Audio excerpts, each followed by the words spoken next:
Very pleased to be here at the Roxy this week. And before we begin our performance tonight, we will have our music man, Stephen Best, play us a song, and then we'll be ready to start right into the play. Thank you for coming.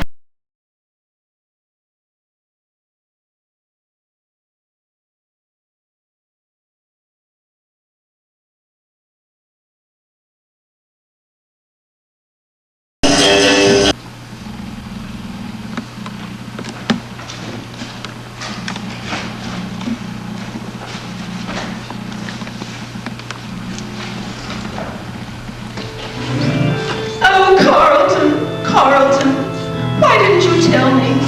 After all these years, after all these children, you say that you love someone else? I can't believe this is really happening. Not after everything we've meant to each other. Oh, Carlton, how could you? Who is she? Do I know her? No, don't tell me. I don't want to know. But wait, that's not true. I do want to know. I'm just afraid to know. Perhaps it's better if I never know, and somehow I think I already know. But say something. Say anything. Don't just look at me that way.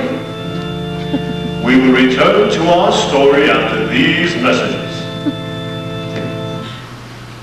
I told her Carlton was a louse the day she married him. At least he's a good-looking louse. Did you get the tickets? Yes, right here in my purse. Plane tickets, hotel reservations, the works. One glorious week in sunny San Juan. If they don't have a hurricane or a revolution, you should have them all. Oops, they're returning to the show. Please, Carlton, please. I'll do anything you say. Anything. Only don't leave me. Don't make a mockery of our love. What will Carlton say? What can he say? How can he possibly tell her the real reason he is leaving her? Tune in again on Monday to find the answers to these and other soul-searching questions in the continuing story of Lust for Love. I'm sure glad Ellen's not that way at home. I'd never be working edgewise. Would it be a violation of professional secrecy to tell me something? Probably, but go ahead. Does Carlton ever get to answer her question? Who knows? He's been standing there in shock through 3 subplots while looking at her that way while she tries to figure out whether she wants to know the name of the other woman or not. I understand that today's taping, he gets a word in edgewise, but she slaps his face and runs away. For one glorious week in sunny San Juan.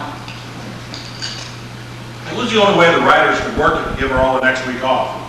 Those poor housewives, all across the nation, a whole nail-biting week without Ellen Latimer suffering on their streets. Let them suffer.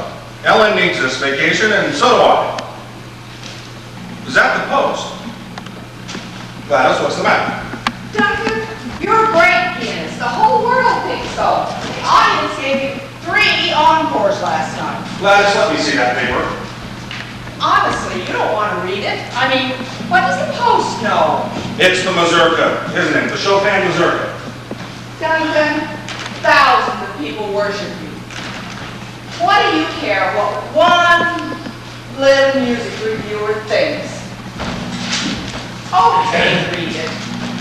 Well, don't pay any attention to me. I'm only your public relations lady.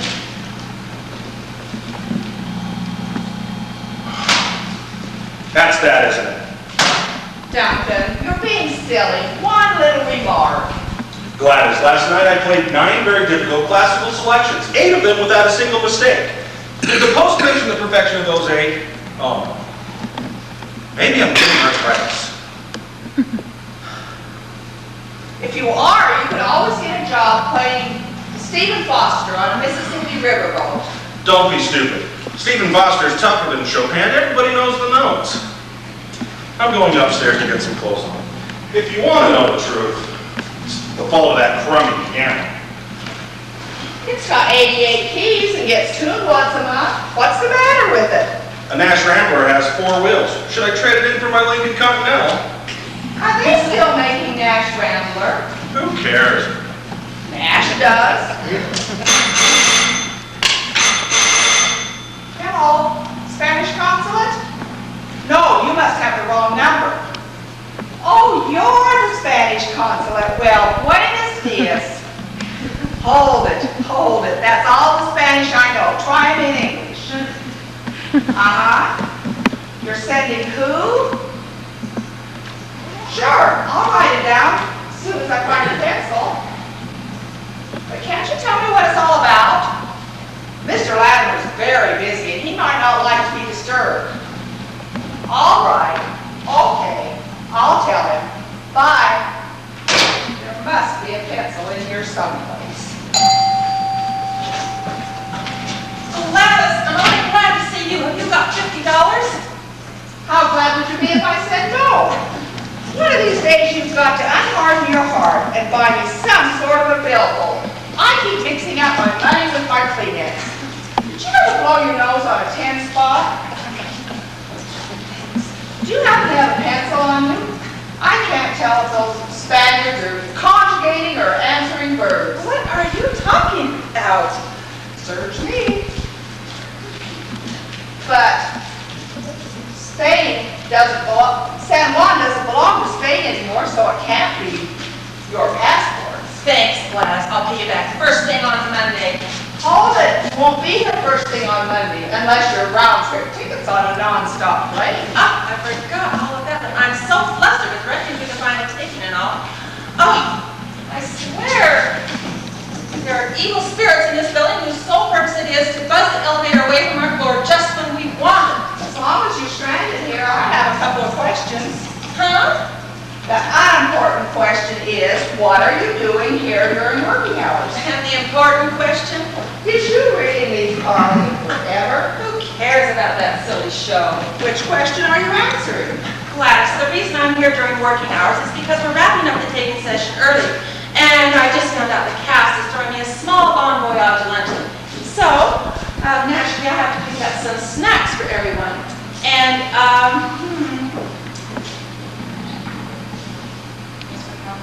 Oh, as for Carl, the instant I get back to the studio, I step before the camera, slap his face, and exit, slamming the door behind me.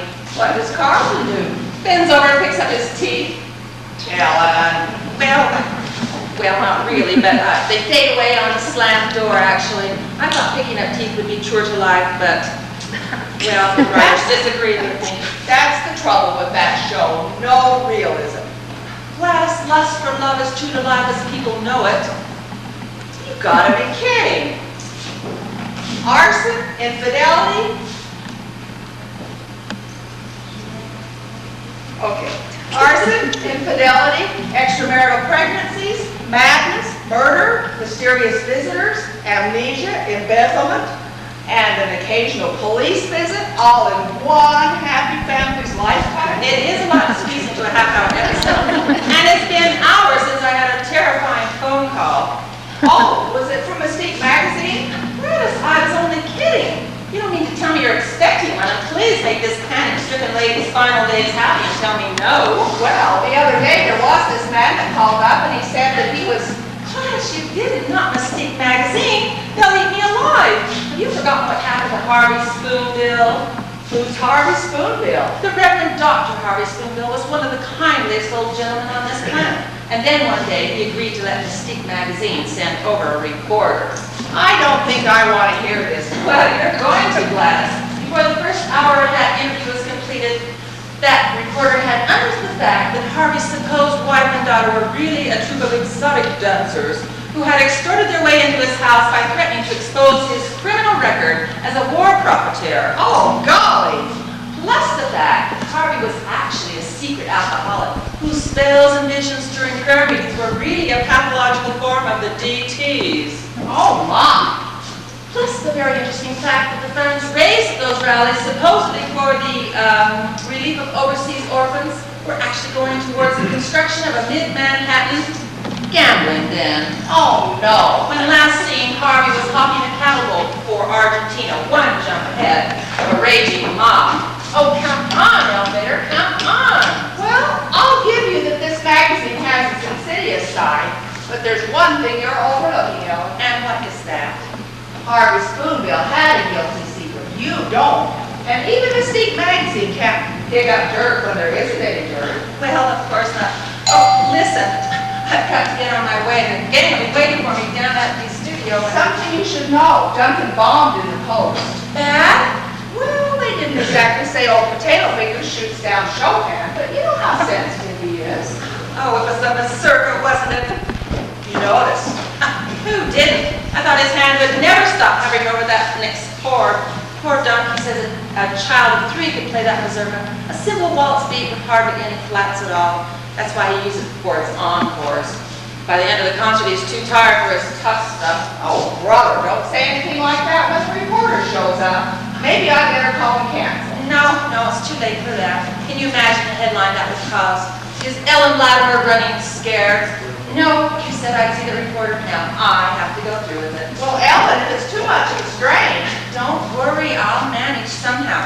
Oh dear, the time I've got to get going. And if that reporter shows up?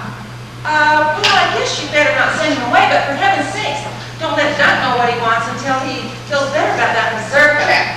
Am I forgetting anything? You might put that money in your pocket instead of clutching it in your fist that way. New York buggers are tough enough without waving a red flag at them. Good idea.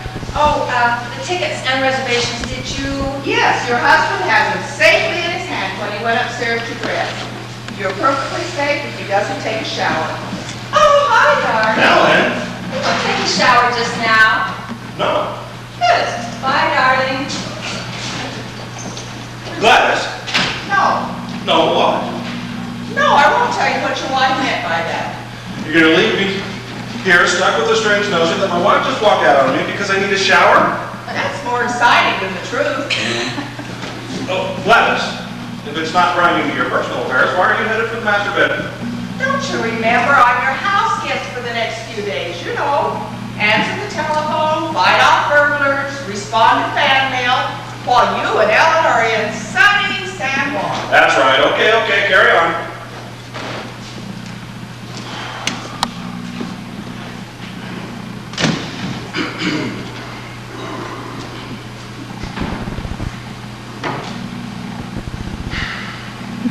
Okay, fellas, here we go.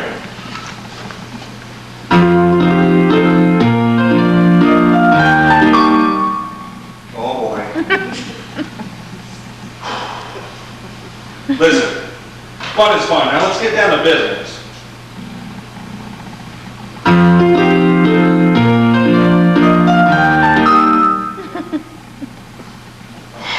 Stay calm, Duncan Latimer. You're starting to psych yourself out.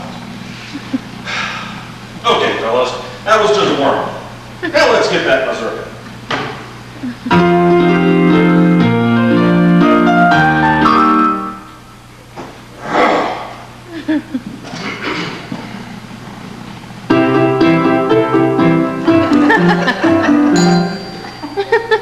Say.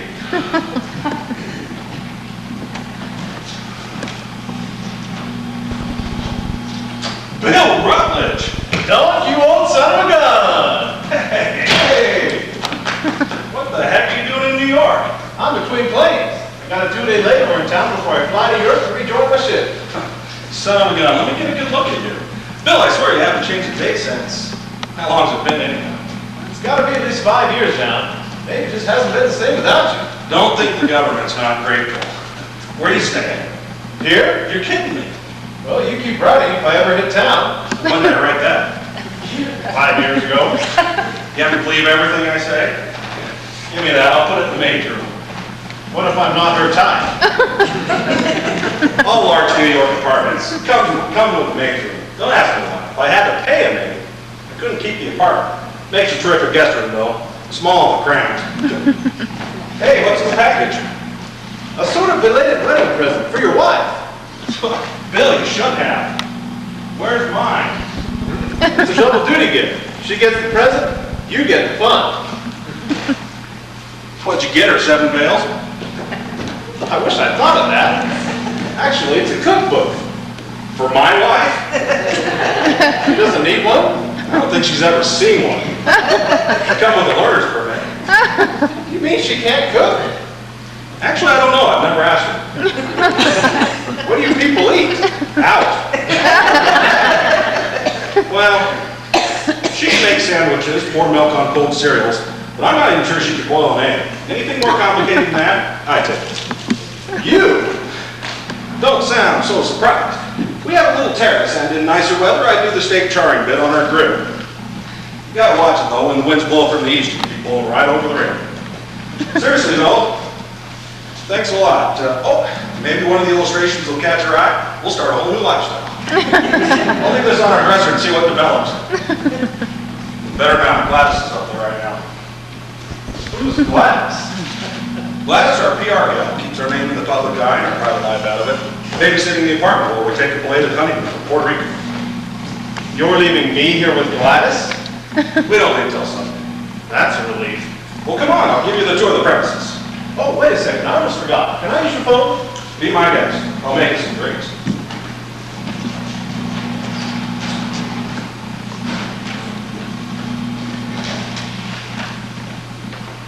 Hello?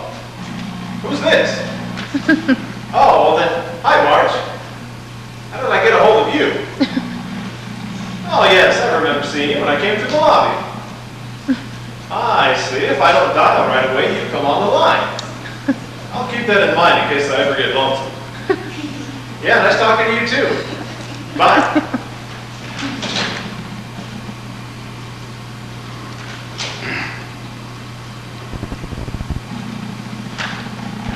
Hi, it's Bill. Bill Rutledge. Yeah, I'm in town.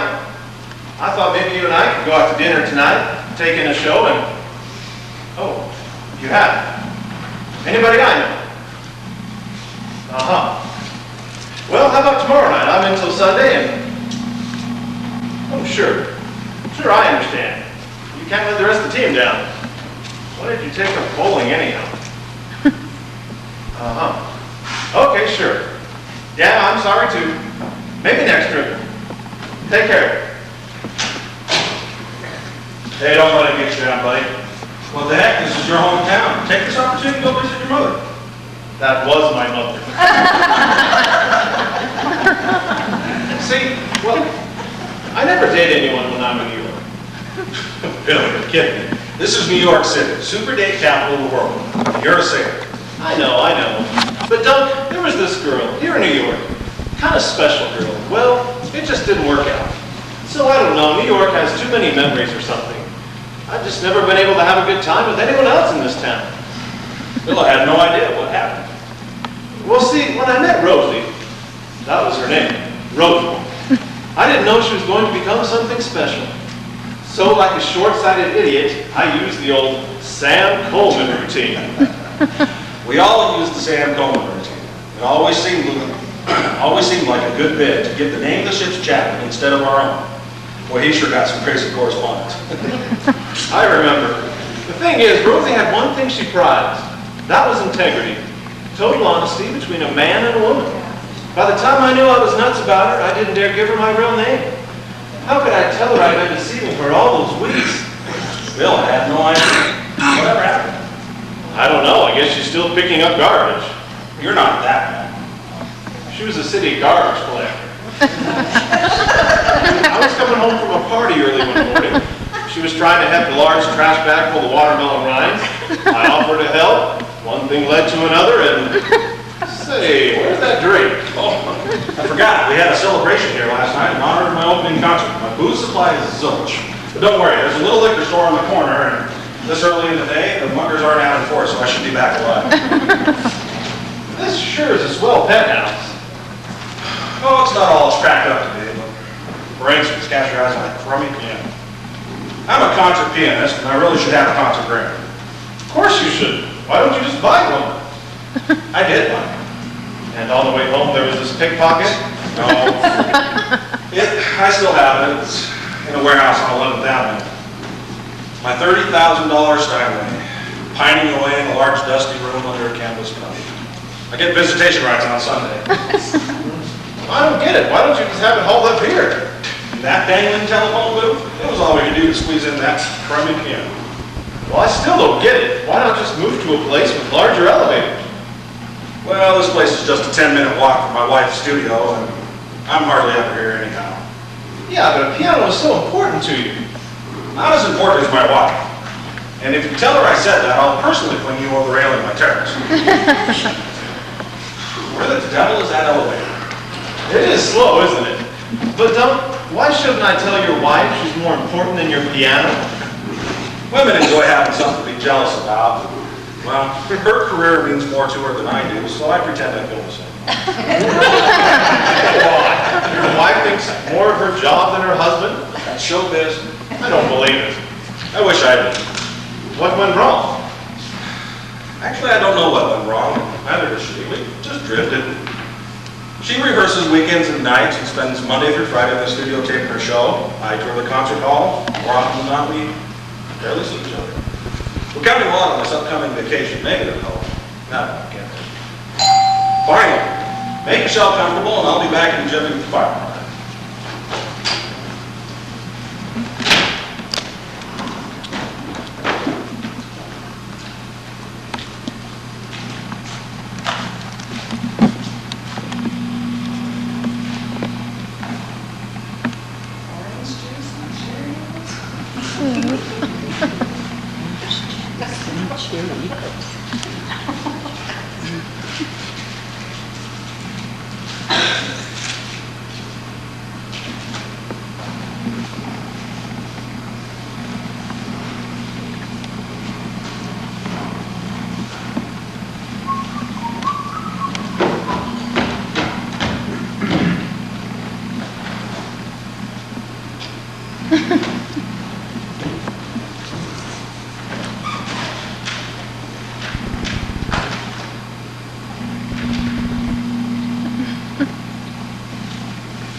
Oh, hi. You must be Gladys. Where's Duncan? He had to go out for a minute. I'm Bill Rutledge. We were in the Navy together. We were not. Me and Dunk. Would you like a soda? We don't seem to have anything stronger. I know, that's why Dunk went out. Oh, I wish you told me. I wouldn't have opened this. See, you admire our Valdez. I certainly do. This is the first time I've seen her. Dunk is certainly a lucky guy. To own the original of that is, to have her. Her? Hello? Hello, Valdez. Ilona? I thought Valdez's first name was Diego. You mean the painter? Who else? I thought you meant the girl. Oh, now I follow you. It sure is a pretty name. How did you know it? Well, Dunk told me. How else would I know? My head's starting to feel fuzzy. Do we know who we're talking about? Yes, that. It's a painting of Ilona when she was the wife of Diego Valdez. You're certainly a connoisseur of painting. Well, that painting anyhow. Wasn't it a shame that such a talented painter had to die that way? You know how he died? It was in all the papers. On the sports page? Of course not. No wonder I missed it. Well, last Sunday he was painting a torero on the job. And the bull apparently mistook his painting for the picador. But that's crazy. If Diego only died a week ago, that's probably dumb. Maybe he can straighten this thing out. I'll go see if I can recap this soda.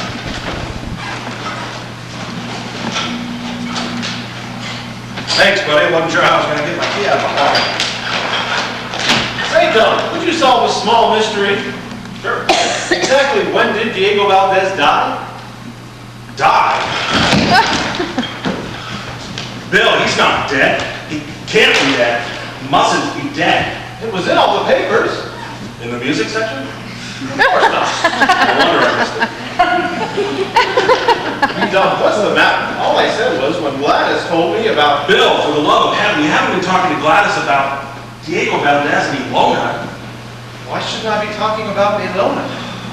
Because Gladys doesn't know about Ilona. Your press agent hasn't met your wife? Elona's not my wife. But I thought you said that picture. Oh, it's all really simple. Let's get these into the kitchen and I can uncork something and have a drink. Oh, good, then maybe Bill can explain And to you. Gladys, where are your clothes? What? Go upstairs and put some clothes on this minute. Mr. Latimer, when I arrived here today, you were dressed in less than... I live there. Well, so do I, and at your invitation. And if you don't like the way I make myself comfortable... Gladys, you know what I mean. Oh.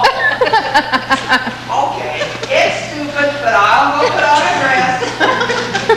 Don't. I'll admit, I've been at sea for 6 months. Oh, hush, I was trying to get Gladys out of the room.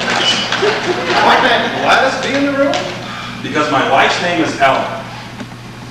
But you wrote and said you were marrying Ilona. Didn't you get my next letter? No, what went wrong? Must not have put enough stamps on it. I mean, with your wedding, why didn't you marry Ilona? I did, but only for 5 minutes. Your license expired? The wedding just didn't count. In Valencia?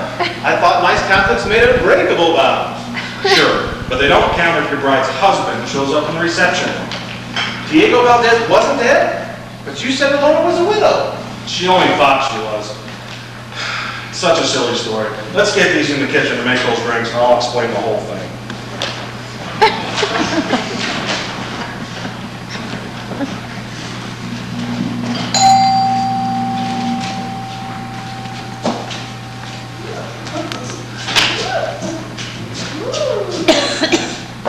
Can this be the girl who just slapped Carlton's face and ran off sobbing? Oh, Gladys, do I look as giddy as I feel? There's nothing like a bunch of actors when it comes to throwing a party. Wow-wee! Don't I know it? I was at your wing-ding last night after Duncan's concert. The only thing that kept your guests from swinging from the chandeliers, you don't have a chandelier. I better have some coffee before Doug sees me. No, you better let me bring it to you in your room. Your husband is out in the kitchen with a guest, a Navy man named Bill Rutledge. The Bill Rutledge? Oh, my heavens! A knee-half flute. Doug will never forgive me. He can't condemn what he doesn't know. Come on, out to a nice, cool shower. Oh, but we did have a simply marvelous time.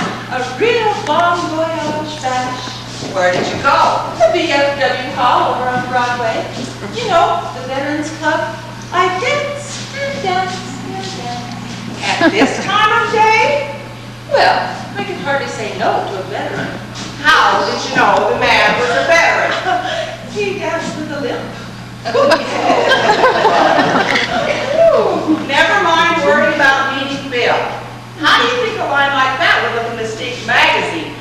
You're going upstairs to a shower, and then I'm going to call and postpone. But you said... I'd rather have them think you were running scared than to find out you could barely walk. All very simple, really. Not as bad as it looks. Let me explain the whole horrible story quick before Gladys comes down. Yes, by all means, before I go crazy with curiosity. Okay, you remember I wrote you about meeting Ilona. She was dancing in a cafe in Valencia nightly, and I was a regular customer. And we got to talking, one thing led to another. Yes, I remember all that. The beautiful young Spanish widow. Wait, that was just it. She only thought she was a widow. See, Diego is one of those artists like Gauguin. The moment he gets inspired, his whole life goes right out the window.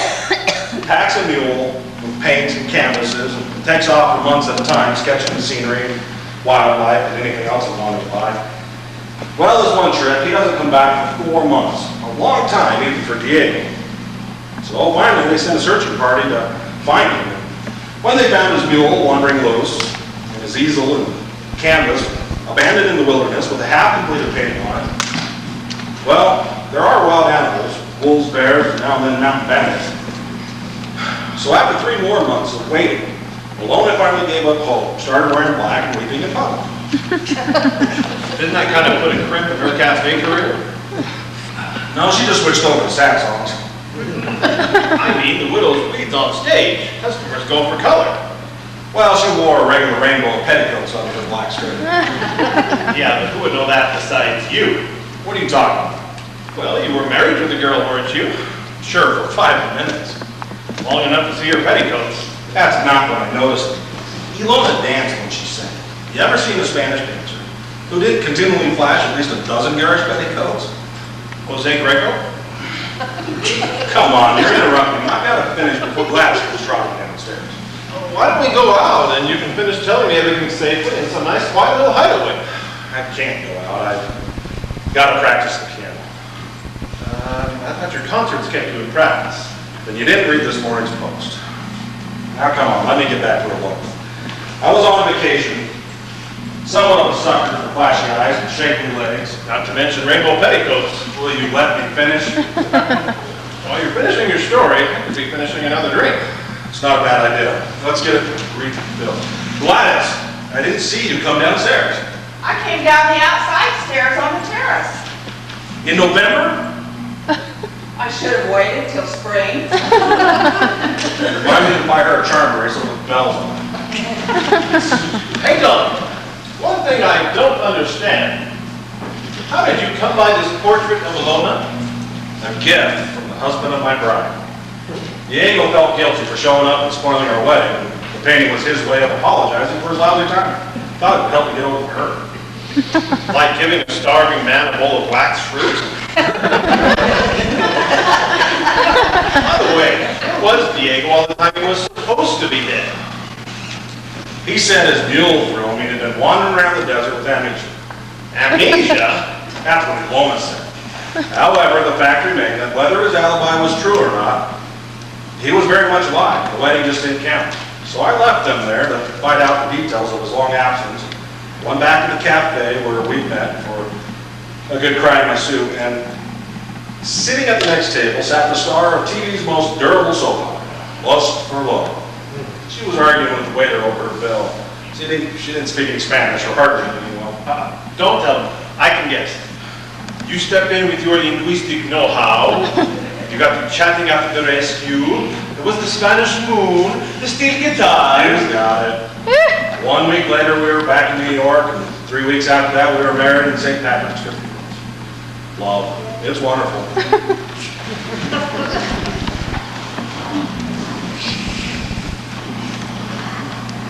Okay, suit yourself, but I still think we ought to postpone. I feel perfectly fine, Gladys. Honest I do. You play hostess for Dunk's friend while I go get into something glamorous.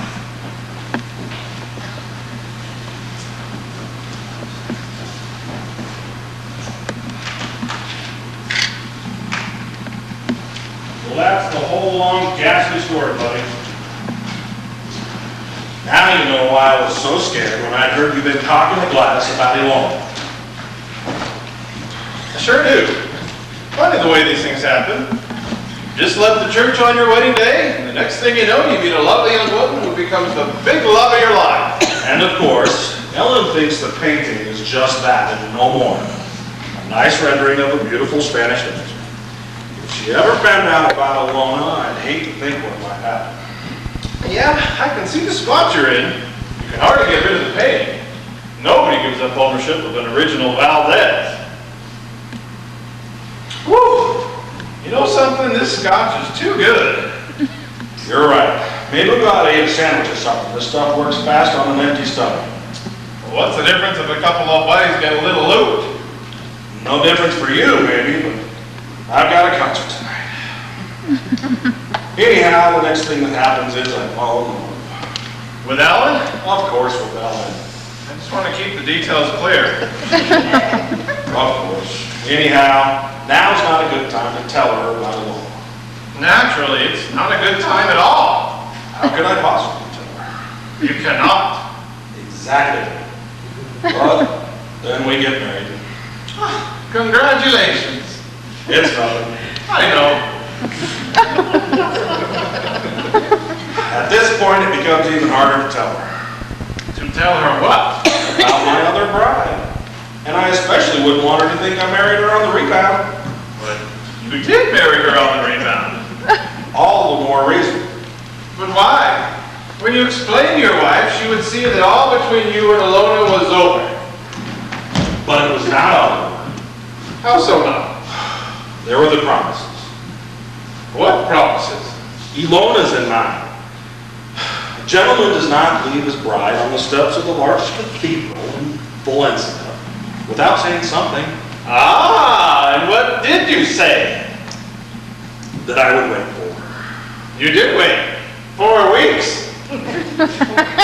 I said I would wait a lifetime. Naturally, heartbroken as you were, 4 weeks must have seemed a lifetime. Oh, it did. Well then, You know something? You're a fellow house.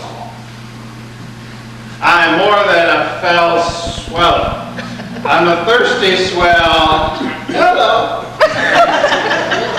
You've forgotten about my dream, as you should have forgotten about Ilona. Forgotten about Ilona.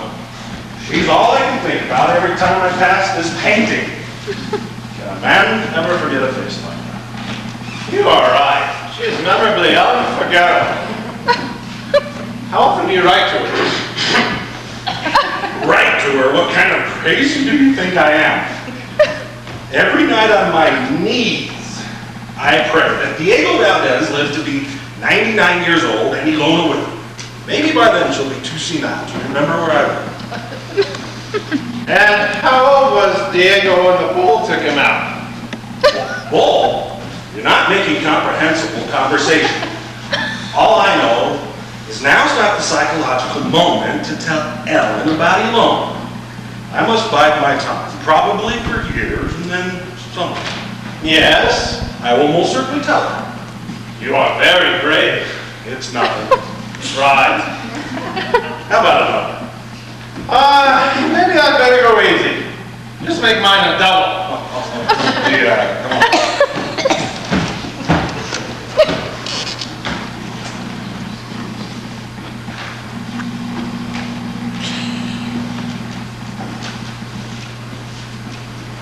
The interview.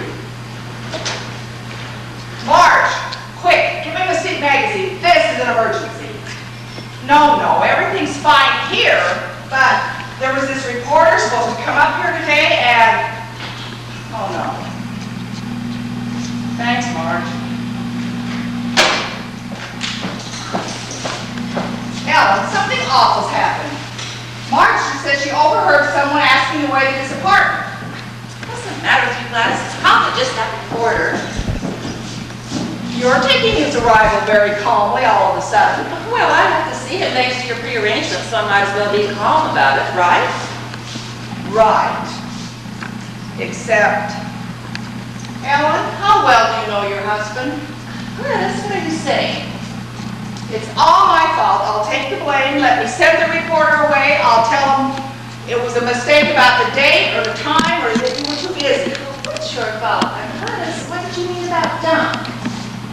Well, maybe it's not so bad. He did say he was going to tell you, so try to calm down and we'll talk about it. And Me calm down, Gladys Campbell.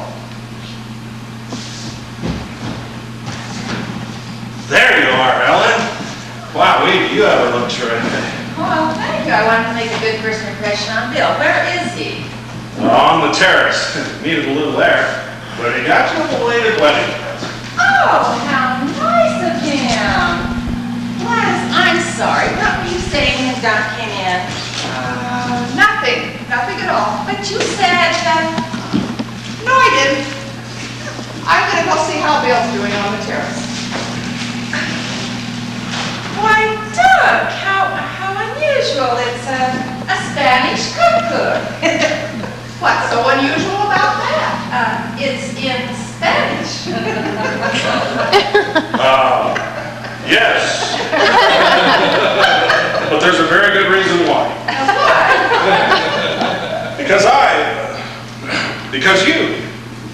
Because he, You're conjugating. Consulate. Duncan, earlier today, you had a phone call from the Spanish consulate. first things and first, they- Gladys. We have a caller at the door.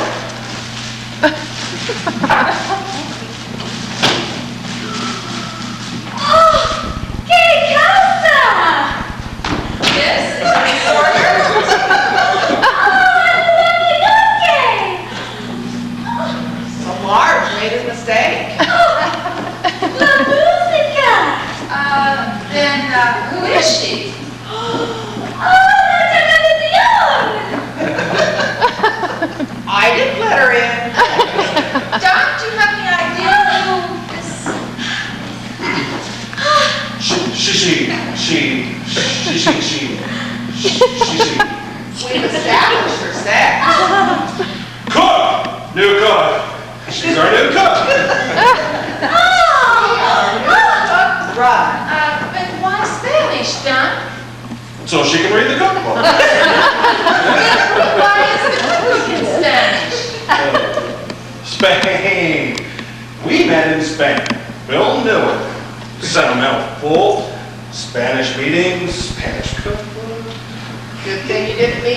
igloo. But Doug, do you mean to tell me she doesn't speak any English? Well, I won't understand a word she says. I won't be able to communicate with her. Doug, this isn't funny. How could you do such a thing without consulting me first? Surprise! I wonder if it'll be a surprise, a big surprise. And I could see by your face that she was. Not for me, for Ellen. But Doug, why in the world? Our painting! She looks exactly like the girl in our painting. Yes, I know. That's exactly why I hired her, because of the amazing resemblance. Doug, are you crazy? No one has a portrait of their cook on the wall. I know! Our friends will be green with envy. Well, please say it's okay. I did it for you. Aren't you delighted? Doug, today we were just about to leave on vacation. That's so she can get used to the place, find out where the neighborhood stores are, learn where everything is in the kitchen. Right. Think of it. There on the table when we return will be a delicious and completely authentic Spanish meal. Won't that be true? After San Juan? ¡Es magnífico! ¡Qué casa bonita! ¡Me gusta! ¡Me gusta! Doug, why is our new cook embracing you that way? I'm paying her a fortune.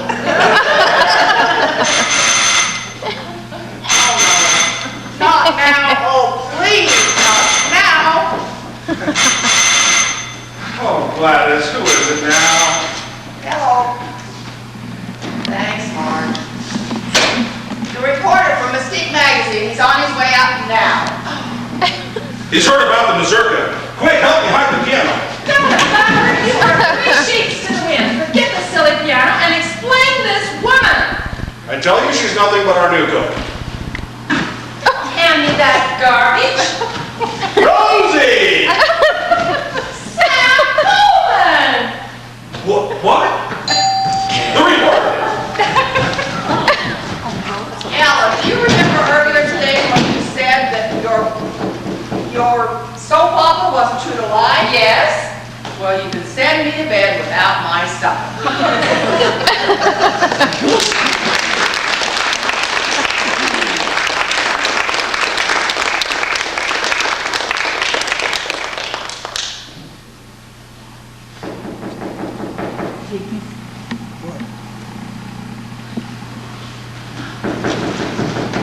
Hey, there's somebody at the door. 3 cheers for the ladies. Come on, sailor. Anchors away at full speed astern. But Gladys, what are we going to do?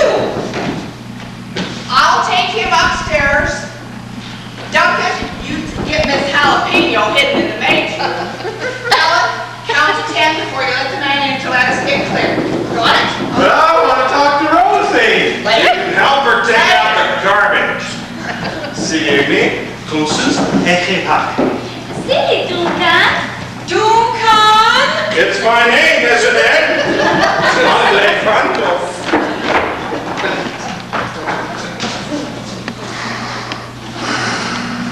When the door was finally opened, I found myself in the presence of Ellen Latimer herself.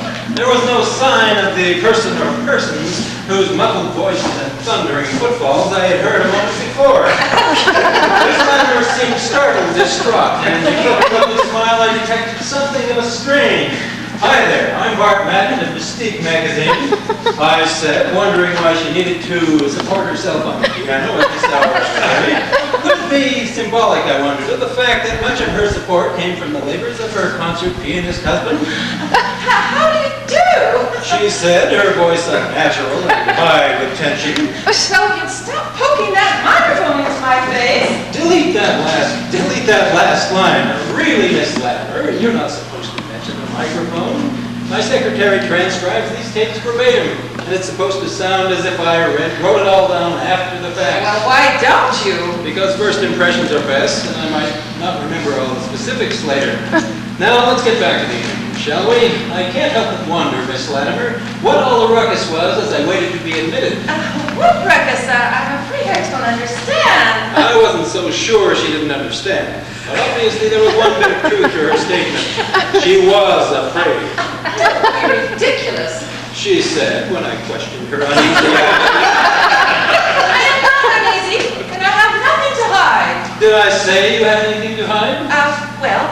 Then why should you bring the topic up? Obviously, there was more to this situation than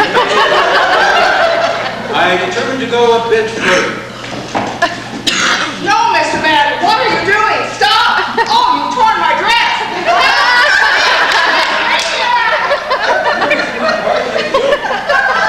Giving your secretary an earful.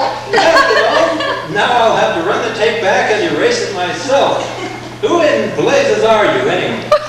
I'm one of the thundering footfalls you heard before Ellen let you in. Haven't you ever heard of straightening up a room for company, you creep? Whoever this newcomer was, I told myself, she was technically short on manners and vocabulary. Why, you dirty low-down! Miss Latimer cried frantically. Now I knew I was in the presence of none other than Gladys Campbell, the public relations representative for Miss Latimer, and for her famous spouse, Duncan Latimer, the concert pianist. I think I understand what happened to Harvey Spoonbill. Ah, then you were acquainted with that famous fraud? I never even heard of him until Ellen told me all about it. Now, Gladys! Said Miss Latimer, her tone ill-considered. By now it was becoming plain that the star herself had more than casual acquaintance with that infamous man who, posing as an honest evangelist, had Became the father of an illegitimate son named Bart Madden. Good, quick, let go. This is personal property. Well, so is Ellen's reputation. I had no intention The heck you didn't! Listen. No, you listen. You're here for a full-length feature about me, and I'm sure your employer expects no less. And I'm just as sure you haven't got more than a paragraph on that tape yet. And I'm willing to gamble it's not enough for you to bring back without getting into trouble, right? Of course you're right. Throw the thumb out now, and he's in more trouble than you can shake a stick at. Now look, if I said anything out of line, What do you call accusing her of being chummy with Harvey Spoonbill? a reporter has to investigate all possible Well, you can leads. stop investigating right now, Mr. Madden. Either you settle down for an interview like a decent journalist, or you're going through that door But your PR gal made an appointment. for an interview, and you will have one. But first of all, turn off that blasted machine. There, that's better. Now, you have a pad and pencil. Perhaps we can do this in a civilized manner. I have, I just hate to use them. My shorthand is really lousy. Last, a sign of human frailty. Excuse me, where can I put these? I'll take them. I'll put them over here. They'll be nice and safe. You can pick them up when you leave. Not 1 minute before. Do you agree? I agree. Fine. Then let's begin with a tour of the premises. I'll go slowly so you can write down everything you see. We'll start with the kitchen and the terrace and then the upstairs. If there's a strong east wind, Mr. Madden, try the view from the terrace.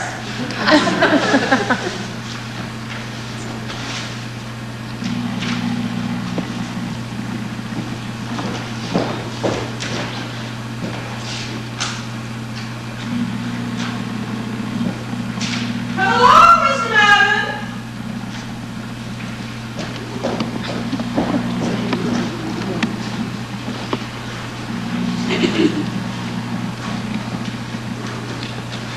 Come on, sailor, keep drinking that coffee. I've got a few arrangements to make. Fast. But I want to talk to Rosie. Can't I get it through your aunt? Her name is not Rosie. She is Ellen Latimer, the wife of your best friend. And that means no funny business while you're on shore. Well, she looks like Rosie. Well, she's not. Then why did she call me Sam? Maybe she thinks you look like Sam. You are Bill, aren't you, Commander William Rutledge?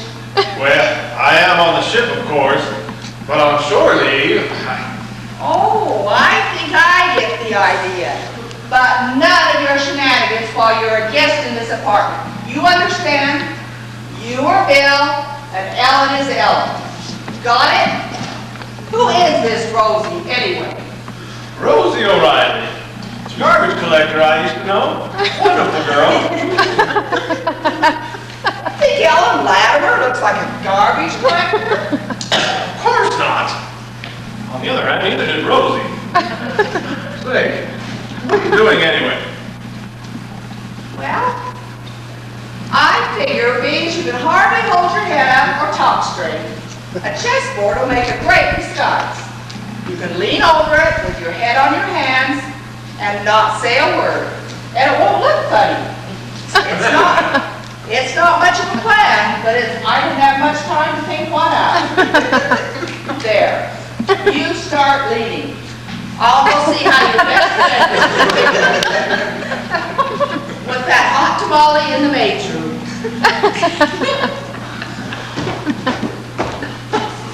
Gladys, this is no time for games. This empty spot over by Bill is for you, old man of many secrets. What do you do with Tico? Tie her to the bed? Where would I get the rope? Then where is she? She was training you like a lovesick puppy a few minutes ago. I told her we're playing a game and she can't come out till she counts to 100 in English. Then My prayers are answered, there'll be an earthquake and I can hide in the rubble. Duncan. ¿Qué viene después de 39? 40. Ah, sí, gracias. What was she thanking you for? Tell her what comes after 39. you should have said 20. I'm saving that till she gets to 90.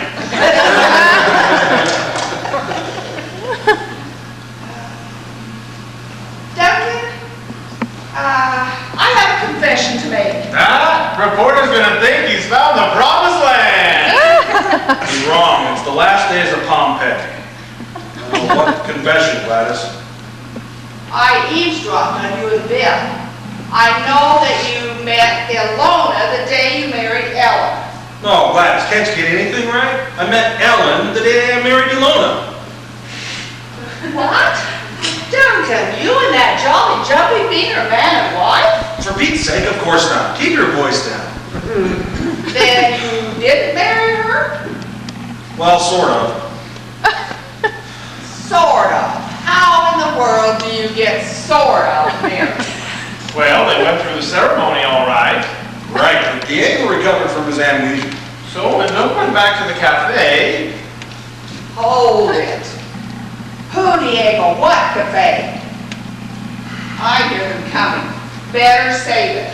Start playing chess. but I don't know how to play. That's all right. Just lean over the board and do everything you see me.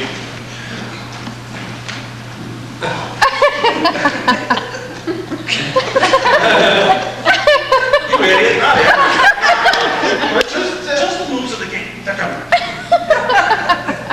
I need to get to the terrace first. If you're anything in the terrace, just a coat. If we come back to the right penthouse. Oh, yes, certainly. This is my husband, Duncan Latimer. Duncan Latimer. And this is his very good friend, Sam Coleman. Sam is a naval man. I'm a leg man myself. Their concentration is amazing, especially when you consider neither man has moved a piece.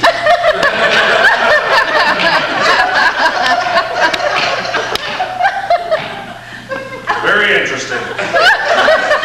It certainly is. Sam just captured his own king. This isn't regular chess. That's right. Sam and I are anti-war. We play a peaceful version. First man to capture his own king proclaims a democracy. Good game. That's a proclamation of democracy. A hiccup. I'm forgetting my manners. Wouldn't you like a drink? Really, it's no trouble at all. Oh, here. I'll tend to sober one up. Yes, I know what you mean. 100. ¡Están todos! ¡Termino! ¡Ay! ¡Estoy loca! ¡Qué olvido! Yo tengo un regalo para ti, Duncan. And what was all that about? Which part? Suit yourself. She said she's stupid and forgetful, and Has a gift for me. What kind of gift? A ghastly one. She said that? I said that. You can't be sure. It might be something nice. With my luck. Angie! Angie, mi novio, con todo mi corazón. You don't have to translate that, Lindsay. Just go for language barrier. Good, then keep her occupied for 5 minutes. Say anything. While I try and figure out how to get rid of this thing. Me gusta querida, esto muy bonita. Muchos gracias. Positions, everybody, they're coming this way. What's she still doing here? Bill, where's Duncan? He went upstairs. And don't call me Bill. Oh yeah, I forgot. You used the Sam Coleman routine on Rosie. Gladys, you know the Sam Coleman routine? You know about Rosie? Of course I do. But before you said, I didn't know how much you knew, so I couldn't tell you how much I knew till I knew how much you knew. then Duncan and his wife know all about each other? Don't be ridiculous. As professional performers, they tell their PR person everything.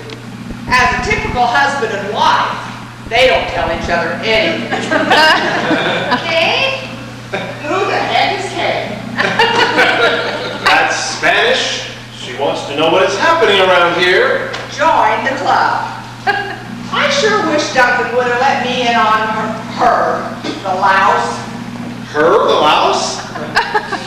No. Him, the louse. Her, the fly in the ointment. How in the world do I take aside the top mudslinger from Mystique magazine and explain Duncan's extra wife? I wish there was some way to distract him from her.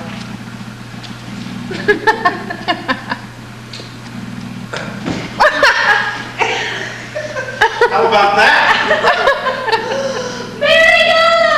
¿Por qué está mi regalo allá?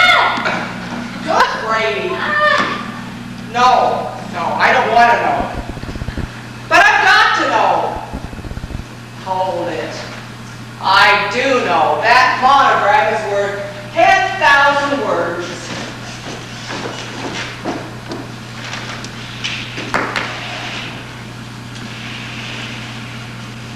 I shouldn't have asked for a salary. I should have asked for mileage. Gladys, why have you brought the drinks?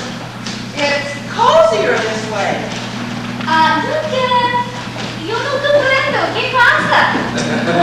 And whom have we here? Isn't anybody going to introduce me? No. That's to say. ¿Qué dicen? She's Spanish. ¿Habla inglés? Oh, no, habla español. Sí, señorita. Oh, no. What's the matter? Nothing, I mean, she's not a señorita, she's a señora. Sí, soy señora. Oh, I see. ¿Sí? No, comprendo. No comprendo. Hold it. Not another word till we get an interpreter. I'm sorry, I was just trying to find out who the young lady is. She's our new cook. Really? Why did I lie about it? That's right. Ilona, make the man a top. ¿Este hombre? Congratulations, you are a topo. Excuse me, there's something strange here.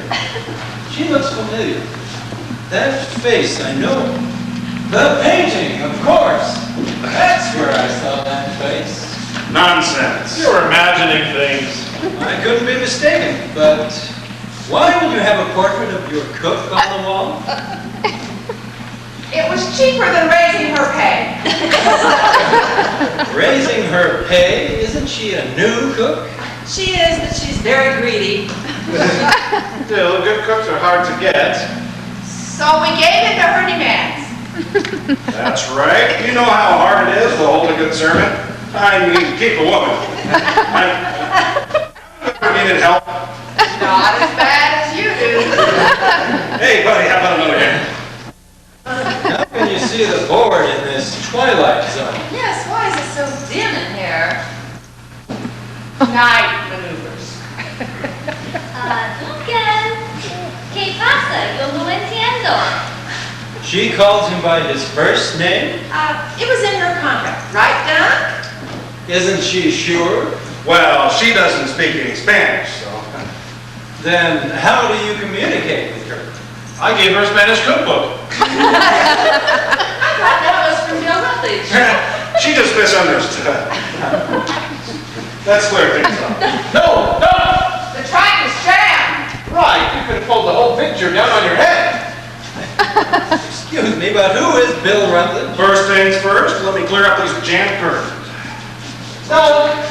You get stuck at the overhang if you tug on the carrier just so. Look up! Sorry to strain the muscle. It's really stuck. It sure is. It's never stuck that badly before. Oh, yes, it has. We just didn't have the heart to tell you. You've been so busy. Carrying all that garbage. Garbage? He means supporting all her sponsors' products. They never give me a moment's rest. Rest.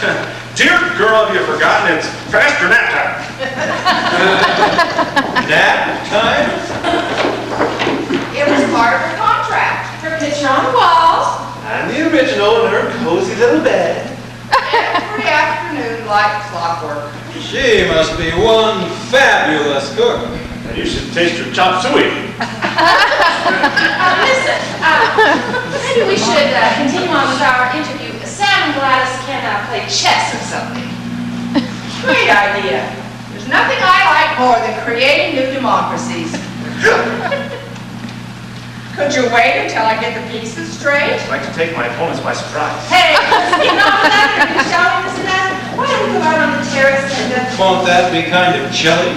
Oh, well, I thought our chit-chat might disturb their game. Oh, not at all. Besides, as your PR rep, I should be privy to everything he's going to print.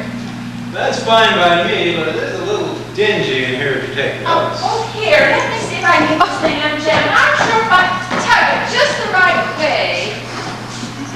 Rosie! What did you say? Rosie! The nightshirt, the color, isn't it Rosie? Night shirt. Don't scream, you might hear us. But he'll be killed! Fine, as long as you don't excite him. But why is he out there? To get the nightshirt, of course. But why is the night shirt out there? Well, you wouldn't want a thing like that in here. Will you all shut up? If he hears us and opens his eyes, he might fall. She's right. Nobody make a sound. What if he opens his eyes and sees us? You're right. That could scare him too. Maybe we should close the drapes. Good idea! Any volunteers? ¡Ay, ay! ¡Duncan está fuera de la ventana! She says Duncan is out the window. ¡Hacia la puerta! She says he will become dead. Will you two stop playing Sesame Street? I know, you will startle him.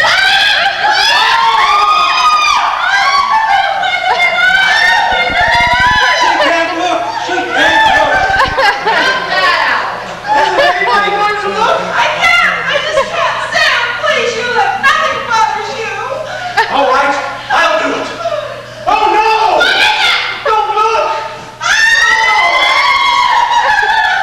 My darling! My money! My 10%. I don't see him. Where is he? Oh, why did he go up there? Why did he do it? Oh, what in the world was he thinking?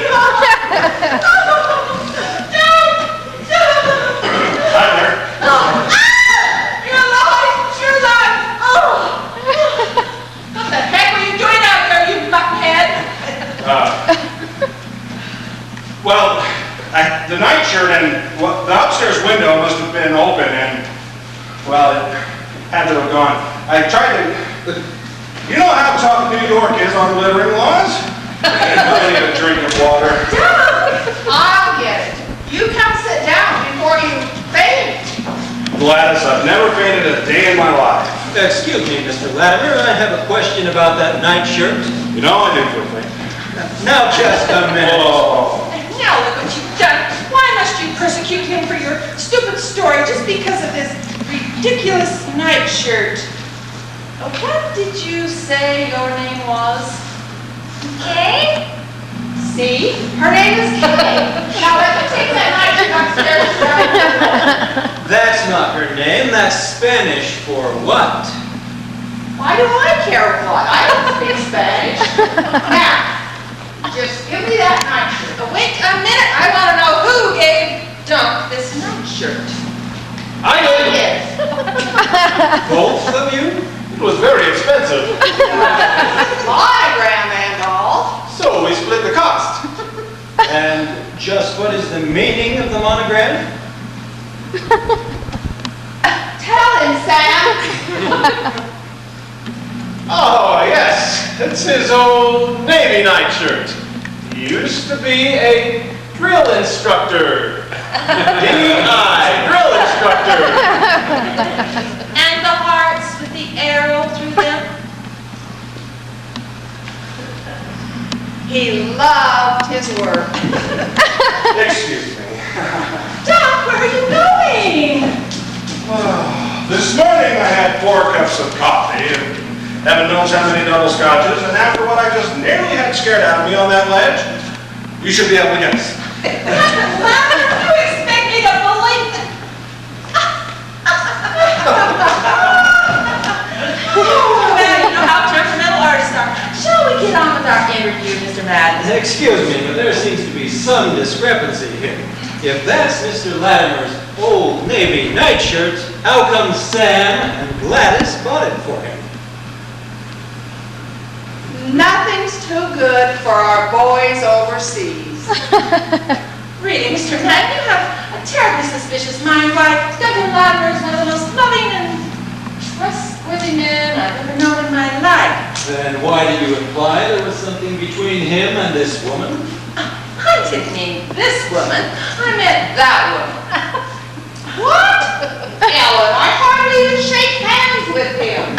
I mean, I just meant as our PR representative, you know everything about us, so naturally you knew about his Navy nightshirt, and I resented the fact that you never told me what a sentimental fool he was. Now go make a juicy scandal out of that. Don't tempt him, he may do it. What? Mystery woman knew more than Duncan's wife about his Navy nightshirt. Hey, thanks. That's a beauty. Nice going, Gladys. Look, we can argue that part later. I have to get some details straight. ¿Dónde está que tú duermes? Ah, dentro de la cámara de la doncella. Well, if she sleeps in the maid's room, where do you two sleep? On On that sofa. But not at the same time. We sleep in shifts. The sofa's too small for both of us. Imagine. Yes. Commander, where are you stationed? Huh? Oh, I'm on the USS Bainbridge. That is, when I'm on it, I'm on the Bainbridge. Coleman, Sam, Commander Bainbridge. Excuse me, Mr. Madden. You don't intend to print any of this? Is there some reason I shouldn't? Well, no, only it's just that, Mr. Madden, this interview is about Ellen. Your readers want to know about her. Why drag in a lot of extraneous characters? I understand perfectly why you don't want to be in the article, but why don't you want to be in the article? their right mind wants to be written up in Mystique magazine. As Mystique Magazine's top writer, I resent that. Well, you go right ahead. Meantime, as long as nobody seems ready to offer me some lunch, I'm declaring martial law and fully intend to ravish your refrigerator. Sam, wait! Don't be mad. I can explain everything. Explain? What should you have to explain? Why should Ellen Latimer be so concerned about Sam Coleman? He once took this thorn out of her paw. Listen, Mr. Madden, I forgot all about that trick. I'm being a terrible hostess. Let's go into the kitchen. Come on. Gladys, listen. We've got to... Young lady, are you sure that That is, do you speak any English? Okay? Wait, there's just a chance that... Parlez-vous français? Oh, oui, je parle un peu de français. Sprechen Sie Deutsch? Ach ja, ich spreche eine kleine Deutsch. Bueno. Then please, get and say the heck out of this Zimmer so Sam et moi can parler in private. Versailles? Come on. Andale, vite, schnell. Pavia! You know, you can make a bundle at the UN. What did you tell her anyway? Who knows? But at least she got the message. Now, we have got to formulate some sort of a plan before the enemy returns. So help me. If anything else goes wrong today, I am going to climb behind that chest and hold my breath until I die. Oh no, not again. Don't be such a defeatist. We closed these things once. We can close them again. Where the heck did that cord get to?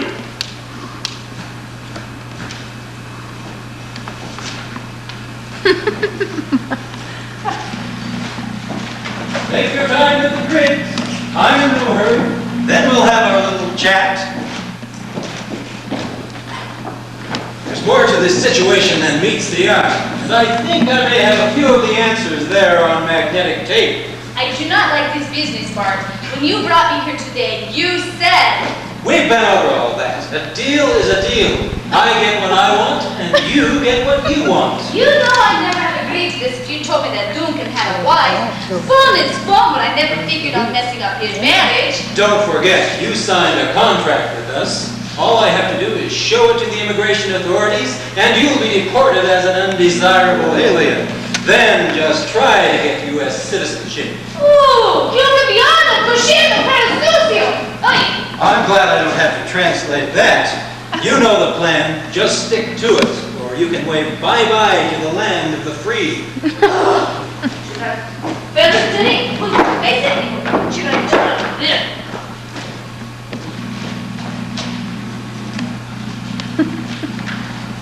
Bart Madden here. Not much time, so listen.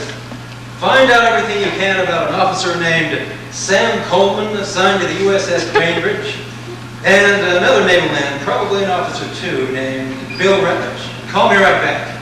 At the lab, that's right. Oh, and see if you can dig up anything on the name Rosie in connection with Ellen Ladd. Got it? Oops, gotta go. Ah, there you are, Mr. Madden. I hope this isn't too strong. You'd be surprised how many interviewees wouldn't draw the line of attempting to poison me.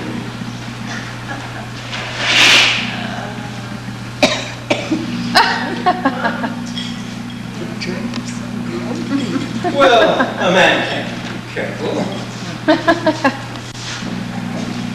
It's, cozier this way. Haven't we had this conversation before? The light hurts my eyes. Believe it or not, take it or leave it, suit yourself, okay? I only meant... I don't care. Is he always like this around the house? Oh, shut up. Don't!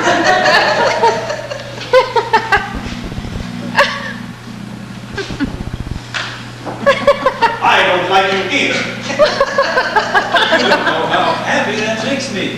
If everybody's warm and friendly, I don't feel I'm getting down to the nitty-gritty.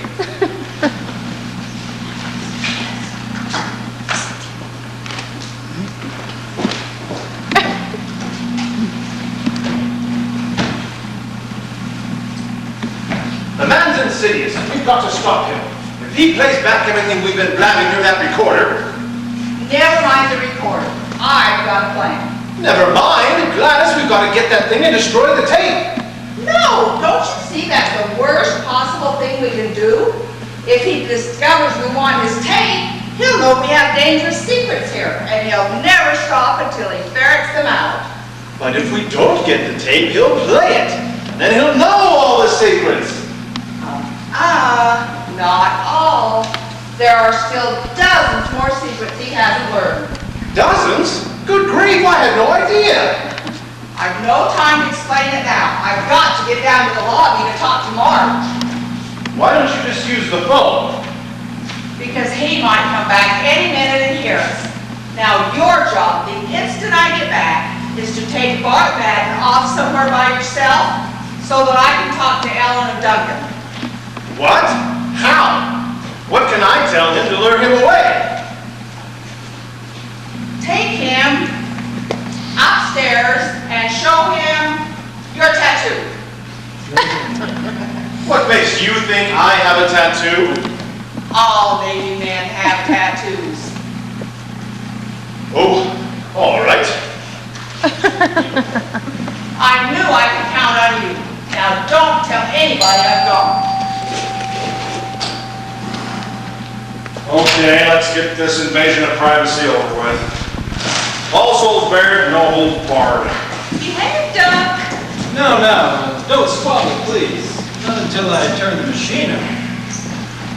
Now then, you were saying? Ellen, darling, this is your interview after all. Why don't you speak first? Oh, why, thank you, Duncan, my dearest one.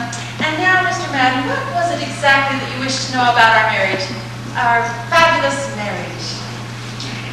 Or our fabulously successful careers. Or the marvelous way we pursue both marriage and careers so flawlessly well. Yes, what shall it be? Our incredible talents, our undying devotion, or just all the endless days of fantastic incomes and perfect happiness?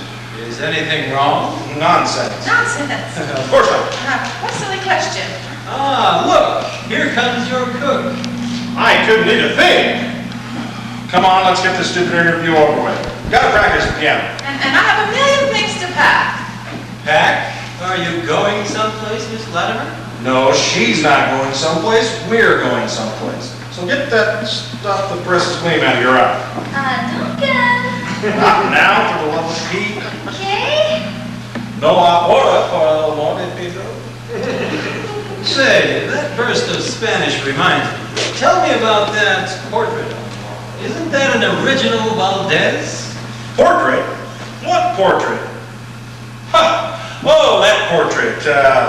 Why, yes, it is. I had no idea you were such a student of the arts. Oh, I'm not. I just noticed the signature in the lower right corner. Unless it's not a copy, is it? A copy? Of course not. We never have anything but an original. Ah, then I am intrigued. The reason I was intrigued is that a bit earlier, before the interview began, I had been informed that the woman in the painting is now the Latimer's new Spanish cook. Tell me, Miss Latimer, how did you arrange that? I don't understand. I was just wondering if you had Diego Valdez come over here, or if you had your cook shipped over there. Over where? Why, to Valencia, of course. Valencia? Dunk! You didn't tell me she came from Valencia. Is there some significance in that particular location?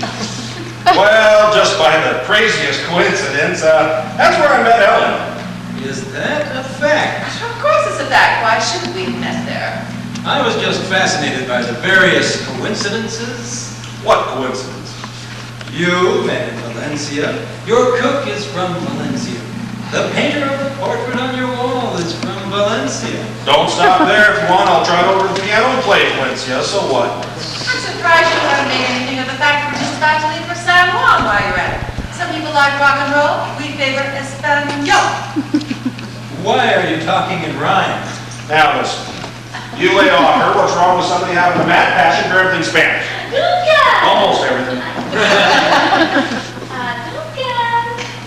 Yo estoy aquí todo este tiempo y tú no tocas nuestra canción, Duncan. What does she mean, I am here all this time and you do not play our song? Their song? Not our song, hers and mine. Our song, hers and the other cooks in the Spanish Culinary Union. Latimer, nuestra canción, Duncan, por favor. Why not?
Ilona, when did you learn English?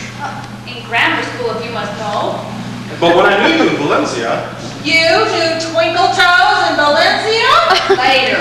Tell each other later. and never mind that, I want to know what went on behind the garbage truck with you and Bill. Bill? Bill who? Bill Rutledge. But I don't know Bill Rutledge. You're thinking of Sam Coleman. No, you were thinking of Sam Coleman, but you were dating Bill Rutledge. Then who's Sam Coleman? Every able-bodied man on the USS Bay Bridge. Even Duncan was that Coleman when we first met. Of course, he told me the truth later on. Well, I wish he'd lay a little bit on me. Look, Bill Matt Barton. Bill's tattoo can't fascinate Bart Madden forever. You've got to listen to me before both your reputations go up in smoke. I don't care about my reputation. But your career. To heck with my career. Darling, you mean that? I mean more to you than your career? If you don't both shut up, nobody's going to have a career. When Bart Madden left his tape recorder on that table, he left his tape recorder on. Oh, no. What did you say? What didn't I say? Diego, the painting, the petticoats, the wedding. My painting? Whose petticoats? What wedding? Oh, you'll read all about it in the Street magazine. What do you mean, your painting? Well, that's why I came here today, to thank you for the painting. Diego's like penniless, but I thought after all we've been to each other that maybe you could let me sell the painting, and that way I could start a little dancing school. What wedding? Ilona, then you didn't come here because of me and those promises? Oh, Duncan, I know how you felt that day. I never held you to those promises. What promises? A what wedding? But you see, Duncan, when I came to New York, I couldn't find you because you have an unlisted phone number. And the Spanish consulate didn't know either, and there was this man there, and you told me he could help, but I didn't know he was a snooper for Mystique magazine, and he led me to Bart Madden, who promised to let me get the painting if I played a little joke on you, but I didn't know you had another wife. Another wife? Doctor, you mean you and Ilona? Congratulations. Now you know what wedding. But if you had a wife, how could you and I only thought I had. There was a hitch. We couldn't get her husband's consent. Her husband was Diego Valdez. And he died. When? It was in all the papers. In the TV listing? Of course not. He gave me the painting, Then Doc went to the cafe. And he fell in love with you. And we came back here, and we got really. and you never told me? But with good reason. Well, what reason? I was scared stiff. Of me? Of losing you. As for Rosie, I never loved Sam. Then why did you date me? I got you like your dates anybody. Darling. Darling! now, what's your plan? We can't ground her tape because he'll know something's the matter. When we can't deny what's on it because So they far, can check it. so far your plan is lousy. Shut up and hear me out.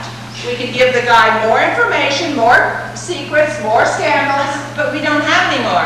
At least I don't. Oh, Ellen. Quiet, both of you, and listen to Gladys. I think I know what she's getting at. We hide all our needles in a haystack, no? Exactly. We lay so much information on this guy that the real stuff will sound like chicken feed and get lost in the shuffle. He may not even print the real stuff. But what happens when he prints the phony stuff? We say prove it. And sue Mystique magazine for $1 million. But wait a minute. How do we go about laying this false haystack on him? I've got it all worked out with Marge down at the switchboard. Here's how it works. That's outrageous. Wait, I hear them coming. Better hold it. Now, follow Marge and I and take your cue from us, but everybody, just act natural. Gladys, what's natural for me? Your husband has another woman. Do what you do on your soap opera. You ought to be ashamed of that tattoo. I wonder how he got it to hula like that. Duncan, how could you? I could forgive you about the other woman. Yes, even that. But all these years, why didn't you tell me about the children? No. How many are there? No, don't tell me. I don't want to know. Wait, that's not true. I do want to know. I'm just afraid to know, and yet somehow I simply must know. All right, 13. 13? Well, 2 of them were adopted. Dunk, I had no idea. Why didn't you tell me? Because I knew that if I ever had any children, you'd want to be their godfather, and I knew you couldn't afford it. Oh, Sam! Did you hear what he said? 13 children. Aren't you shocked? Yeah, we've only got 7. 7? I spend a lot of time at sea. I'll get it. No, I'll get it. I'm expecting a call. Hello? Who? Comrade Gladys? Nonsense. You misunderstood. Doc? It? Doc? Marge? Doc? It? Who was that? Wrong number. Oh, I wonder who that could be. I'll get it. Why, it's the New York Times. I wonder why Marge would send that up.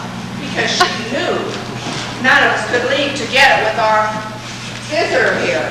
And what has my presence got to do with getting the newspaper? Nothing. Here it is, the review of Duncan's concert. Do they mention the mazurka? Mazurka. No, there is no mention of your hesitation after the third bar.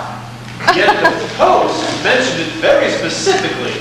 So that means... What? What does it mean? The shipping news. Duncan, how long was that pause exactly? Exactly 2 1/2 seconds. I practiced it for hours so I could do it without a timer. Sir, good one air. Yeah! Du bist wunderbar! Mark Nix. Here is third bar, that's tier 3. 2.5 seconds, that's 2:30 this afternoon. The name of the ship is the Fujimoto. Just a minute. Russian phone calls, German interjections, Japanese shipping. What's going on here? Nothing. The signal! It's time for the signal. What's that doing there again? Is that man out in front of the armory? Well, he's right on schedule. He got the signal. And there go the pigeons. Which way are they headed? Toward the river. That's perfect. Just a minute. Manhattan is an island. All directions are toward the river. Of course. That way no one will be suspicious. Suspicious of what? Nothing. Hey, you spoke English. Why not? She's been speaking everything else. But she's not supposed to. That is, I had no idea she could. Nonsense. All of our agents speak at least 6 foreign tongues. Agents? Did I say agents? I meant friends. Then why did you say agents? Because most of his friends are agents. They mean booking agents, of course. Right, I play a lot of foreign countries, you know. So they have to speak a lot of languages. See how simple it is? Sure I do. Hey, I can't find my camera. Where the... Maybe it fell out upstairs. That must be it. Excuse me. I'll be right back. Don't anybody leave. We can't let him take any pictures. I'll say we can't. We can deny his story about the armory and the signal and everything, but if he gets a photograph of us, Don't worry about a thing. I picked his pocket while we were upstairs. We'll let him think he dropped it while he was recording. We won't get very good pictures without a camera. Recording, that gives me an idea. And I've got to call Marge and let her in on our improvisations. I can't find it. Look over near the nightstand. Marge, it's me. Listen, call back in about 1 minute and say you're the armory. Ask which pigeon has the message on its leg. And if you can swing it, use a Japanese accent. Okay, bye now. That camera's just got to be here. I can't have lost it. why? What's so important about finding your camera? Well, some famous people aren't very long on brains. Once I figure I'm not going to get much in the way of a repeatable quotation, I take a lot of pictures instead. Famous star looks out window. Famous star sits in favorite chair. Famous star scratches famous stomach. Who's not long on brains? What do you mean, no repeatable quotations? Just what kind of pictures do you plan to take? Well, it's this way.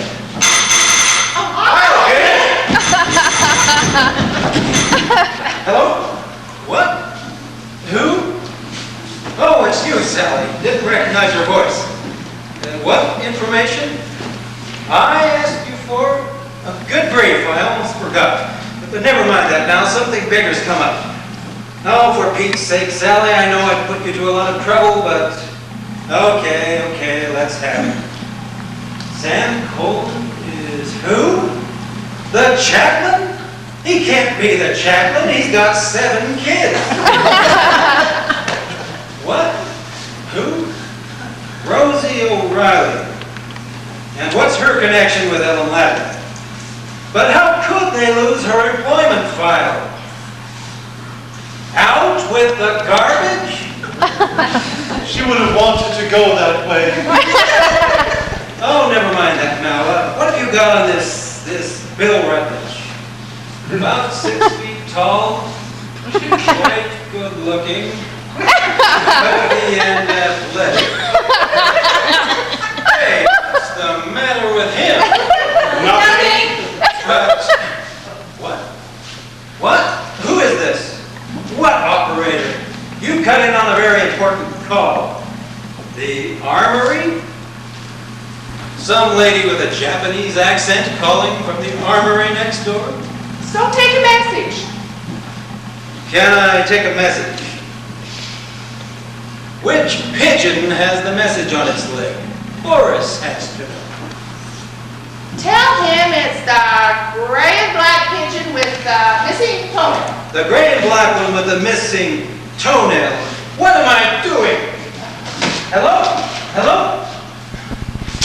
What was all that about? What does it matter? The point is now you're an accessory. I never... She asked, so I simply... Now, just a minute. You'll enjoy being a fugitive from the law. We certainly do. But this is horrible. No, don't! It's poison! Poison?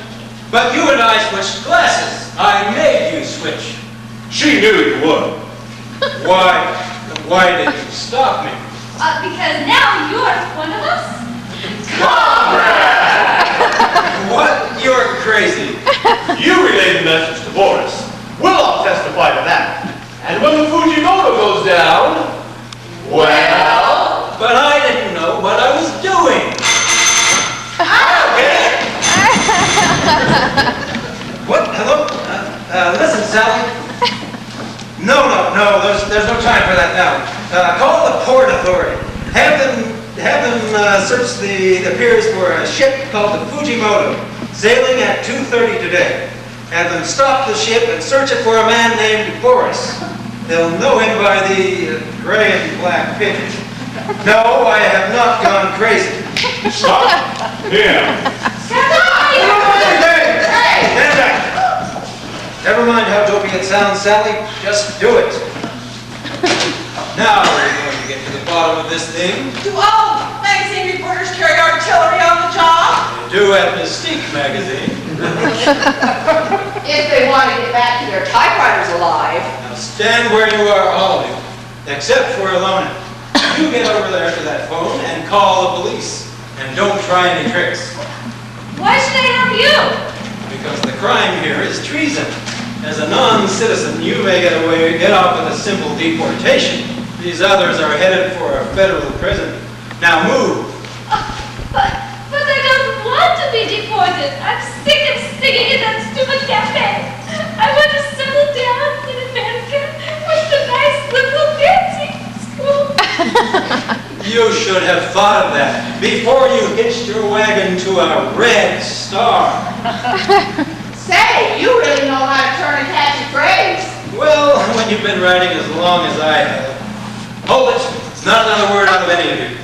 Alona, make that call. No, they'll never take me alive. Now what you done? She was so young, so sweet, so innocent. How did I know she'd do a dumb stunt like that? You didn't leave her any other alternative. Harmless wretch. I'll get it. Hello, Sally. What? It's not there? Then it must be there. Are you sure? Yeah, okay. She says there's no such ship in port, and no 2:30 sailing from any of the piers today. Well, the New York Times isn't absolutely perfect. Yeah, they never caught what you did to that Mazurka. Oh, the pain, the pain. I'm going. It is a far, far better thing. What is? She didn't say.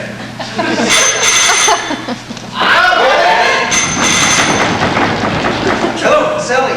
Listen, there's no time. Just forget all that stuff I've asked before. Something more important's come up. Yeah, like being an accessory to murder, driving a person to suicide's the same as killing them. Who, me? What do you mean? Your contract with Kelowna, it proves you sent her here. When the police find her body, well... Good grief, you're right. Sally, get the Valdez Agreement, all existing copies, and burn it. Never mind the company regulations. If you don't get the publisher's approval, he'll thank me for it, believe me. Now just get that file to the incinerator quick and stop calling me here. Now get over there, all of you. Make one false move and you're dead. I'm going out and getting that nightshirt. I'm going to call the police. I'll get it. All right, stupid girl, can't she obey orders? Now listen, Sally. What? Who? Who is Mrs. Kramer? Why, she's the lady in the apartment downstairs. Her husband works nights. Maybe we were making too much racket. Mrs. Kramer, I'm sorry if we were making a racket, but then why did you call? Yes, she's here. She's fine. Okay. Okay? She wanted to know if Gladys made it safely up the fire escape. What were you doing on the fire escape? Trying to get that nightshirt, but the narrow ledge made me lose my nerve. What's so important about the nightshirt? It has our secret orders on it. Our secret orders from the chief? But Gladys, why did you put them in the pocket? I thought they'd be safe there. No one in their right mind would go out on that ledge to take a look. Then why did you try to go out there and get them back? Because you were here and you were catching on fast. I knew it was only a matter of minutes before you know. I had to get them with our secret orders on them. And just because you're afraid of heights, you left them there? Sorry. Yes, you fool, you ruined everything. And you know the penalty for failure. Oh, no, not that. Anything but that. Anything but what? What is the penalty for failure? It's so horrible even the chief won't tell us. Don't make me do it. Isn't there any way I can make it up? Please don't make me do it, please. Well, there is one way. Oh, no, not that. Anything but that. It's just no pleasing her. Enough of this foolishness. You know what you must do, Gladys. Do it. What? What must she do? Go out on that ledge. Take the orders from the pocket, Chew them up and swallow them. then jump to my bear. That's horrible! You three just stand there while this poor woman plunges shrieking to the pavement? Stand here? Of course not. We sing hail to the chief. Are there words to that? We sing the Moscow dance. Who's that? Are we expecting anybody? Only that certain package. Aha! Now we're getting someplace. And what have we here? It's ticking! Be careful with that, you idiot. It's your time bomb. Time bomb!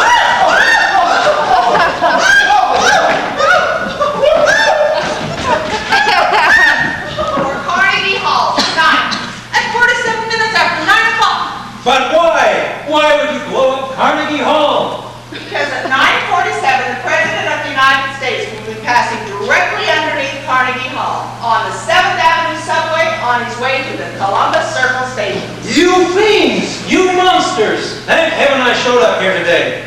It's all falling into place.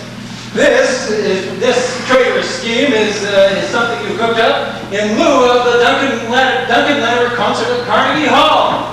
You pretend you're going there to play, but you're really going there to bomb. I guess it's heard the mazurka. I'm going out and getting that nightshirt. No! You can't do that. While you're out there, they'll all get away. I didn't think of that. Well, I'll force one of them to go out and get it. No! You can't do that either. Whoever got that nightshirt would take it right down the fire escape, and you'd never find out who the chief was. Hadn't thought of that either. Say, why are you being so helpful to me all of a sudden? Yeah, how come? Because in reality, I am Commander Bill Rutledge of Naval Secret Service. Bill Rutledge, of course. Sally's description fits you like a glove. But how do I know this isn't a trick? May I reach in my pocket? All right, but very carefully. My ID card. See for yourself. You are Bill Rutledge. Then what was this Sam Coleman bit? That was my cover. I had orders to infiltrate this organization, seek out the identity of the chief, and turn everybody into the feds. You traitor. You liar, you swine. Stand back. Leave him alone. Bill, the chief's secret identity. Do you know it? No, but it's right out there waiting for us. If the wind doesn't blow that nightshirt away. There's no time to lose. You take this, keep them covered. I'll go get the nightshirts. No, you don't. Get those hands back up. What is this, a double cross? Good grief. What if he's the real Bill Rutledge and we're all trapped? Don, are you nuts? None of us is really a spy. Oh, yeah. Shut up and let me explain. We've got to get out of here. Yes, but don't you understand? I can't simply let you go. We've taken care of Alona's problem. The contracts are burnt to a cinder by now. But we've still got to get her out of here. And what do you want us to do? Just stand there with your hands up so everything looks okay when he gets outside the window. Then I want you to jump me and get the gun. And bump you off, of course. Not really, don't. But Jiggers, I think he's almost there. Quiet. He can't hear us. The traffic noises are deafening. you're right. But whatever you say, keep on making the thing look good. Come on. Oh!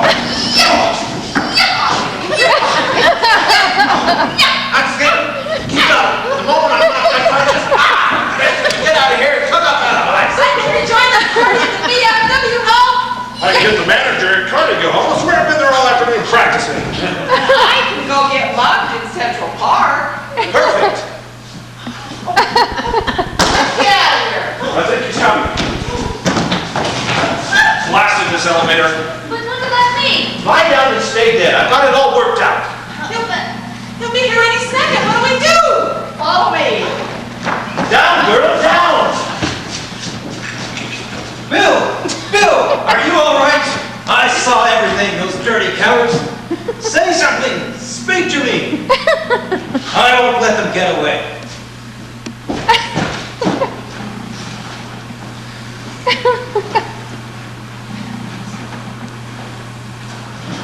Better hurry. He seems awfully upset. I swear if it's the last thing we do, we're moving to another apartment. I'm getting a little tired of this death trap myself. Darling, you mean it? I can get my Steinway out of storage? As long as our new apartment has at least 17 exits. Well, here it comes. Oh! Up there!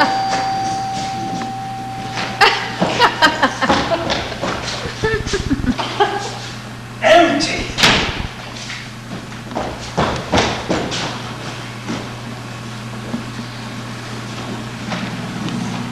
Bingo! Oh, right. Hey, that party has room for 2 more. Come on over to the VFW hall when you get out of here. You got yourself a date. Sounds like fun. Beats getting mugged in Central Park. Will you get in here? Wait! Stop! Come back here! They got away. I don't know how they did it, but they got away. Oh. Bill! You're alive! Thank heavens, I thought they'd done you in for sure. What? What happened? Good grief! You didn't let them get away! Well, yes, but don't worry. I have the chief's secret identity. Wonderful! Your country will never forget you for this. Who is he?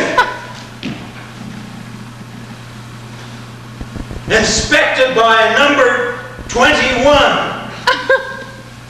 Oh, no! No, no, no! This was all a trick to get me out of here so they could jump you and make their getaway. We'll never get them now. No, wait. There's just one slim chance. If I can get her to a hospital in time, they may be able to revive her. She can turn state's evidence in exchange for her freedom. Quick, ring for the elevator. Elevator, yes. State's hospital. State's evidence. We'll get them yet. Oh, hurry. She's heavier than I thought. One more thing. That picture on the wall, I'd better take it with me. It'll help prove our case against the Latimers. Picture, of course. The doctors will see it, they'll see her, and immediately they'll know that, what will they know? What does the picture prove? That Duncan knew Ilona back in Valencia before he married Ellen. Of course, isn't that obvious? Of course. Here, I'll carry that. It's not a handful. Adios, muchacho. Adios. Wait! Back here. I'll get it! Hello? Oh, it's you, sir. Madden here. Oh, but sir, there wasn't time to get your authorization before the contracts were destroyed. Well, you see with the dead girl here, at least I thought she was dead. Sir, you've got to hear me out. I have enough evidence here to, well, just listen to this.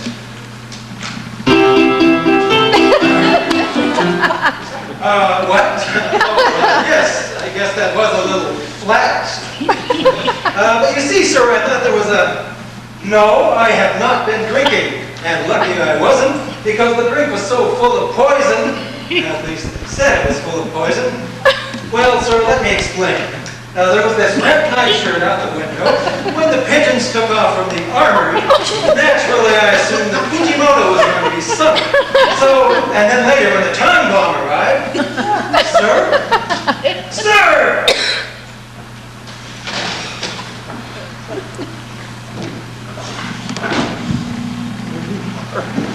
I think so.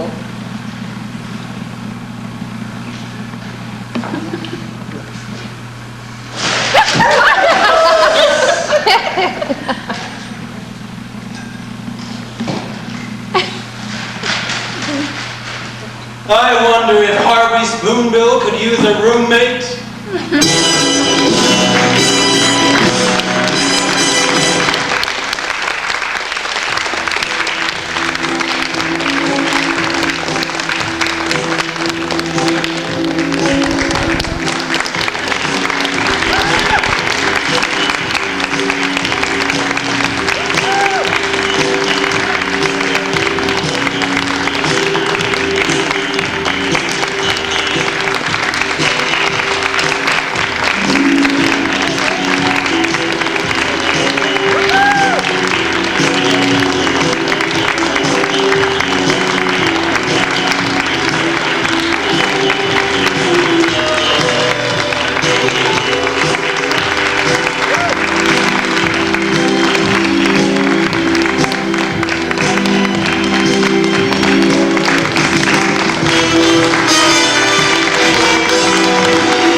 Really appreciate it. Sorry it's so hot.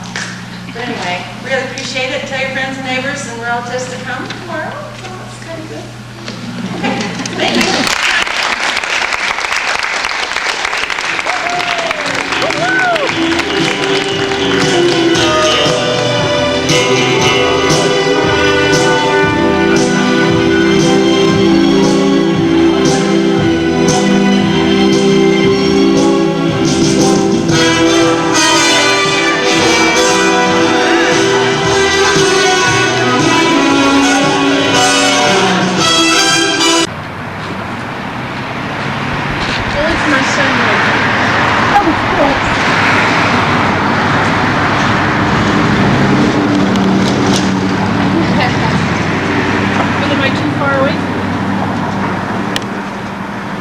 On this night of 1,000 stars.